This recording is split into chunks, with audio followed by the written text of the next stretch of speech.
Before we shoot the skits for the series, we need to write out the shot list. And the reason we need a shot list is because there are 3 characters in this scene. One on the TV, one on the couch, and third in the chair. And at least 2 of these characters, if not all 3, will be in a shot at a time. Plus, I'll be playing all 3 characters. So I need a shot list so that when I'm filming, I know if for a given shot, I need to get a take with each character in the frame. And then I can leave myself notes on what a character should do if they're not saying anything in a shot. This way, hopefully by the end of the process, I have a foolproof, step-by-step set of instructions on what I need to shoot.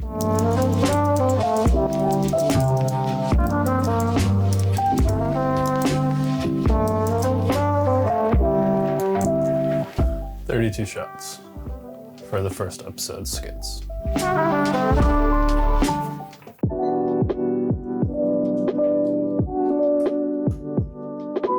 This is the basics of my lighting setup for the skit video. Obviously it's pretty dark. So what I need to do is figure out how I'm gonna light the 2 characters sitting here in a way that feels natural and not overly lit.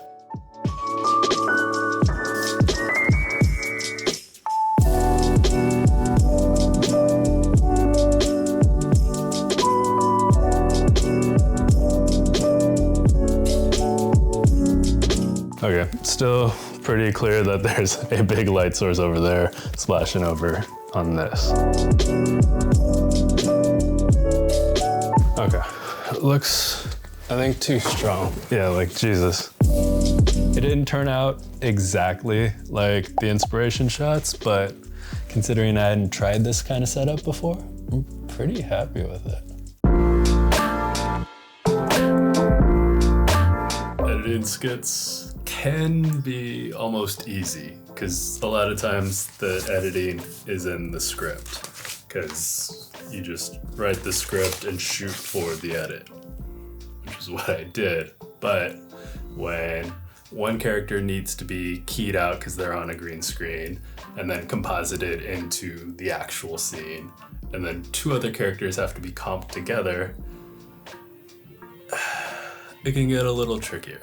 So one thing I try to do to make my life easier in these situations is not move the camera that much. I have a list of set shots that I kind of default to. I think in the case of this skit, 8 total shots. So then when I have to do things like corner pinning or masking out shots, I can just copy and paste once I've done it initially, hopefully.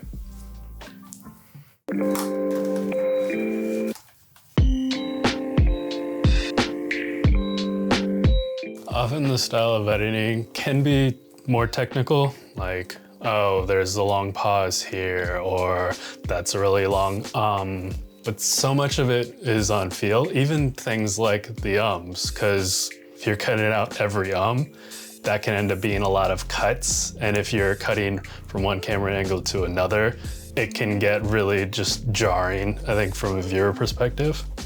Sometimes I am inclined to leave the ums or the uhs in just to maintain that feel of I'm watching a conversation with a human as opposed to I'm watching something that's highly edited. And some of the times I just make cuts when it feels like I've been on a shot for too long and I'm getting a little bored watching it, because ultimately I'm the first viewer.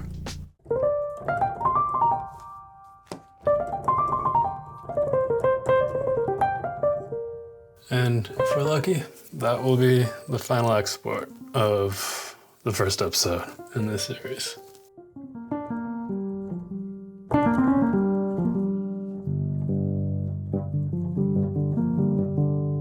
Moment of truth.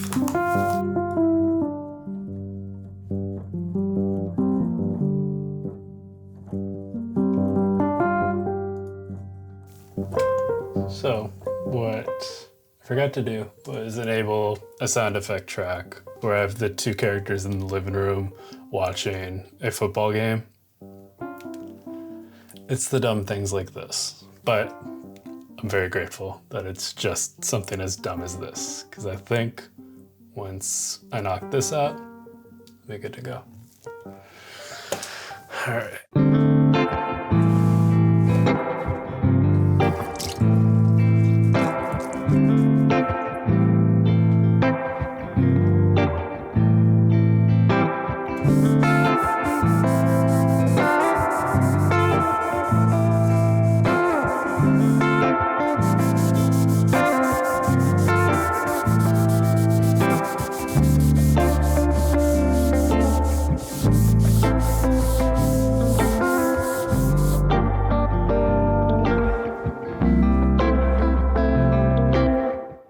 anytime I finish a big project like this, I try to think through what did I learn from this experience, or how does this experience exemplify some sort of development for me? Like, how did I get better by going through this project? And for this one, I've had a hard time figuring that out because so much of the series was par for the course with other video projects I've done. The one area where I really felt like I pushed myself was lighting the skits. But beyond that, and so I was getting down on myself, feeling like I wasn't ambitious enough this time around. But one thing that is different this time around is doing these videos as I've been going through the process, documenting the process. But now that I'm on the other side of it, I'm really glad that I have these clips of me going through this process to look back on. Because I think this is what I'll be able to look at if a year from now I do this series again and I want to see, okay, how have I developed from the past year? Now I can actually look at evidence to see how, hopefully, I have developed. Honestly, it feels a little funny to get sentimental or kind of romanticize a work project when the work is just a collection of video essays for a news outlet. But I like to work. I take pride in my work. I want to take pride in my work. And I don't think I take enough time out to kind of reflect on work like this. I think I earned the corniness. And I'm glad to be done with this. So then I can get on to the next thing, whatever that's gonna be. Editing this video, I guess.